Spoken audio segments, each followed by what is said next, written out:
If your dog suddenly has a bald patch or you notice red, irritated skin under their fur, do not just wait and hope it goes away. Because here's the truth, most dog owners don't find out until it's too late. A small bald spot today can turn into a painful, oozing, infected mess in just a few days if you handle it the wrong way. And later in this video, I'm going to show you the one mistake almost every owner makes the moment they spot that first bald patch, a mistake that actually makes the problem worse, not better.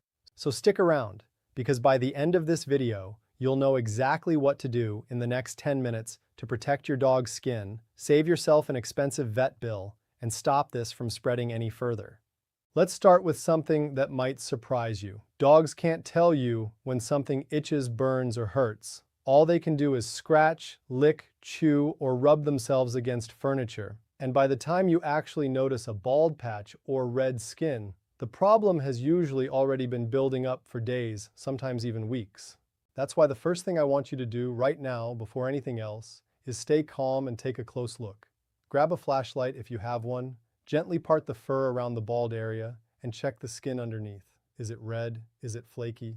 Is there any discharge, crusting, or a bad smell? This one simple check will already tell you a lot about what you're dealing with, and it takes less than 60 seconds. Now here's something most people don't realize. Bald patches and red skin are not one single problem. They're actually a symptom, kind of like a fever in humans. A fever can mean a cold, the flu, or something more serious, and it's the same with your dog's skin. There are several very different causes behind this, and treating the wrong one can waste time and even make things worse. So let's break down the most common reasons this happens, and trust me, one of these might completely change how you look at your dog's daily routine. The first and most common cause is allergies. Yes, just like humans, dogs can be allergic to all sorts of things: pollen, dust, certain proteins in their food, even the plastic in their food bowl. When a dog has an allergic reaction, their skin gets itchy and inflamed, and their natural response is to scratch or lick that area constantly. Over time, all that scratching and licking wears away the fur, leaving a bald patch with red, sometimes slightly swollen skin underneath. If your dog is also sneezing, has watery eyes, or licks their paws a lot, allergies become even more likely. The second major cause is parasites, specifically fleas and mites. Fleas are the obvious one most people think of, but there's a sneaky little parasite called mange mites that a lot of owners have never even heard of. Mange can cause serious hair loss and red, sometimes scabby skin, especially around the face, ears, elbows, and belly. The tricky part is that mange mites are microscopic, so you won't see them crawling around like fleas. If your dog is losing hair in patches and scratching intensely, especially in young puppies or older dogs with a weaker immune system, mites should be on your radar. The third cause, and this one catches people off guard, is a fungal or bacterial infection, most commonly known as ringworm, even though it has nothing to do with actual worms. Ringworm creates those classic circular bald patches, often with a slightly red or scaly ring around the edge, which is exactly where the name comes from. What makes this one extra important to catch early is that ringworm is contagious, not just to other pets in your home, but to humans too. So if you've been petting your dog a lot and suddenly notice a weird red circular spot on your own skin, that's not a coincidence. The fourth cause is stress and anxiety. This one surprises a lot of people, but dogs can develop something called psychogenic alopecia, which is basically hair loss caused by excessive licking or chewing due to boredom, separation anxiety, or stress. If your dog has been through a big change recently, like moving houses, a new pet in the family, or even you working longer hours away from home, this could be the hidden trigger behind that bald patch. And the fifth cause, which is less common but definitely worth mentioning, is an underlying hormonal or health issue, such as thyroid problems. These usually cause more gradual symmetrical hair thinning rather than a single obvious patch, and they often come with other signs like weight gain or low energy. Now remember that mistake I mentioned at the beginning, the one almost every owner makes? Here it is. The moment people see a bald patch, their first instinct is to reach for some random cream, ointment, or home remedy they found online or had lying around the house and slap it directly onto the irritated skin without knowing the actual cause. Here's why that's a problem. If the cause is a fungal infection like ringworm, and you use a steroid cream meant for allergies, you can actually make the infection spread faster, because steroids can suppress the skin's natural defense in that area. On the flip side, if it's a straightforward allergy and you use an antifungal product, it won't do anything useful at all, and your dog just keeps suffering while you think you're helping. That's why guessing is genuinely one of the worst things you can do here, and it's exactly why I built this video around a simple step-by-step approach instead of a random one-size-fits-all fix. So now let's talk about what you should actually do starting today, no matter which of those causes ends up being behind your dog's bald patch or red skin. Step 1 is to stop the scratching and licking cycle immediately, even before you know the exact cause. Every time your dog scratches or licks that irritated area, they're making it worse, introducing bacteria from their mouth or paws, and slowing down healing. A simple, affordable solution here is a soft recovery cone, sometimes called an e-collar, or even a soft fabric alternative if your dog tolerates that better. I know dogs hate wearing these, and I know it feels a little mean, but think of it this way: a few uncomfortable days now is so much better than weeks of an infected, oozing sore later. This single step alone can prevent a small, manageable patch from turning into a much bigger problem. Step 2 is to clean the area gently, and I want to stress the word gently here. Use a mild, dog-safe antiseptic wash, or even just plain lukewarm water if you don't have anything specific on hand, and softly clean around the bald patch once or twice a day. Do not scrub. Do not use human products like hydrogen peroxide or rubbing alcohol, because these can actually burn sensitive skin and slow down healing rather than speed it up. The goal here is simply to keep the area free from dirt, bacteria, and buildup while the skin starts to recover. Step 3, and this is where a lot of people get stuck, is figuring out the actual root cause so you can treat it properly instead of guessing. Here's a simple trick vets often use, and you can do a basic version of this at home. Take a close look at the pattern. If the bald patch is round with a slightly raised, scaly red ring around it, that leans toward ringworm. If it's mostly around the ears, face, elbows, or paws with intense redness and your dog seems miserable and constantly scratching, that leans toward mites or mange. If it's paired with other allergy symptoms like watery eyes, paw licking, or seasonal timing like it happens every spring, that leans toward allergies. And if there's no obvious skin damage pattern but your dog has been under stress lately, that points more toward anxiety-driven licking.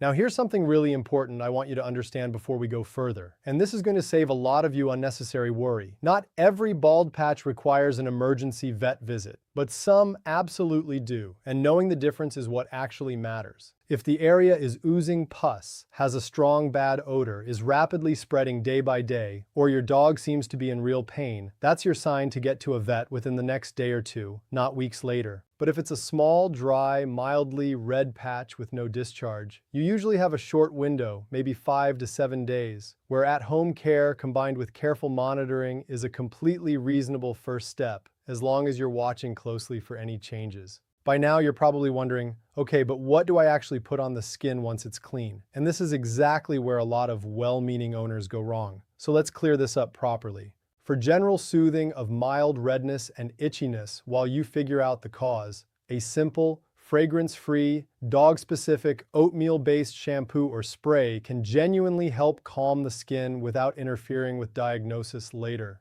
It's gentle enough that it won't mask or worsen most underlying issues, which makes it one of the safest first moves you can make. What you want to avoid, though, is any product loaded with fragrances, essential oils, or harsh chemicals, because dogs have far more sensitive skin than we do, and something that feels soothing to us can actually sting and irritate them. All right, let's talk diet for a second, because this connects to more bald patches than people expect. If your dog's bald spots keep showing up in similar areas, especially around the paws, ears, or belly, and nothing else seems to explain it, take a hard look at what they're eating. Cheap fillers, artificial preservatives, and certain proteins can quietly trigger skin allergies over time, even if your dog has eaten the same food for years, because allergies can actually develop later in life, not just from day one. Switching to a limited ingredient diet, even temporarily, for about 8 weeks is one of the most underrated ways to test whether food is the hidden culprit behind ongoing skin issues. Now here's a curiosity question worth sitting with for a second. Did you know the environment inside your own home could be silently causing this? Things like the detergent you wash your dog's bed with, a new carpet cleaner, or even a scented candle you just started using could be low-key irritating your dog's skin every single day without you realizing it. If the bald patch appeared shortly after you changed a household product, that timing is not something to ignore. let's also talk prevention, because honestly, that's what separates owners who deal with this once from owners who deal with it over and over again. Regular brushing does more than just keep your dog looking nice. It actually lets you catch skin problems early while they're still tiny and manageable, instead of finding out weeks later when it's already a bigger patch. Try to make a light skin and coat check part of your weekly routine, even just 2 or 3 minutes while you're already petting them. Keeping up with flea and parasite prevention year-round, not just in summer, closes off one of the biggest and most common causes we talked about earlier. And if your dog has a history of allergies, keeping a simple little journal of flare-ups, noting the season, any new foods or new products used around that time, can genuinely help you and your vet spot patterns that would otherwise be nearly impossible to catch. If you're finding this helpful so far, do me a quick favor and hit that like button. And if you haven't already, go ahead and subscribe, because I'm going to be covering more real practical dog health topics like this one. The kind of stuff that actually helps in everyday situations, not just theory. It genuinely helps this video reach more dog owners who are dealing with the exact same worry you might be dealing with right now. Now let's get back to it, because there's one more thing I really want you to understand, and it's something that trips up even experienced dog owners. Bald patches can look almost identical to each other on the surface, even when the actual cause is completely different underneath. This is exactly why self-diagnosing from a quick photo search online can sometimes lead you down the wrong path entirely. If after 5 to 7 days of gentle care the patch isn't improving, or worse, it's spreading, growing redder, or your dog seems increasingly uncomfortable, that's your clear signal that it's time to stop guessing and let a vet run a simple skin scraping or fungal test. These tests are quick, usually painless, and they remove all the guesswork in about a day or two, which honestly saves you far more time, money, and stress in the long run than weeks of trial and error at home. I also want to gently address something a lot of owners feel guilty about, and that's blaming themselves the moment they spot a bald patch, wondering if they missed something or did something wrong. Please don't fall into that mindset. Dogs are incredibly good at hiding discomfort. It's actually an instinct left over from their wild ancestors, where showing weakness could make them a target. So even the most attentive, loving dog owner can miss the early signs simply because your dog was doing exactly what evolution trained them to do, which is hide it well. What actually matters now isn't what happened before. It's what you do starting today, and you're already ahead just by taking the time to learn all this instead of ignoring it. Let's quickly recap everything in a simple, practical way, because I want you walking away from this video with real, actionable steps, not just a list of concerns to stress about. First, calmly inspect the area rather than panicking. Second, stop the scratch and lick cycle using a cone or protective barrier. Third, gently clean the area with mild, dog-safe products, never harsh human ones. Fourth, look for pattern clues, like circular shapes, symmetrical thinning, or a connection to recent stress, to narrow down the likely cause. Fifth, use a gentle soothing product while you monitor things closely over the following few days. And sixth, know your red flags, meaning oozing, spreading, odor, or visible pain, all of which mean it's time to see a vet without further delay.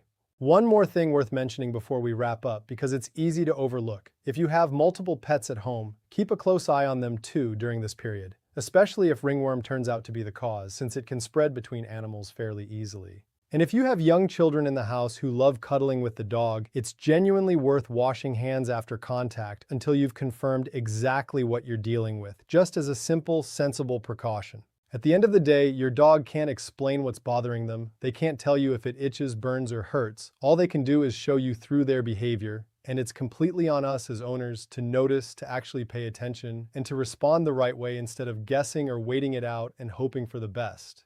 A bald patch might look small and insignificant today, but how you handle it in these next few days can genuinely be the difference between a quick, simple recovery and a much longer, more painful, and far more expensive journey for your dog. If this video helped you, or if you're currently dealing with this exact situation with your own dog right now, drop a comment below and let me know what you're seeing, because honestly, your comment might end up helping another worried owner who's scrolling through the exact same questions late at night, just like you probably were before clicking on this video. And if you know someone whose dog has been dealing with random bald patches or itchy skin, go ahead and share this video with them. It genuinely might save them an unnecessary vet bill or catch something early before it turns into a much bigger problem. Take care of that pup, keep a close eye on their skin, and I'll see you in the next one.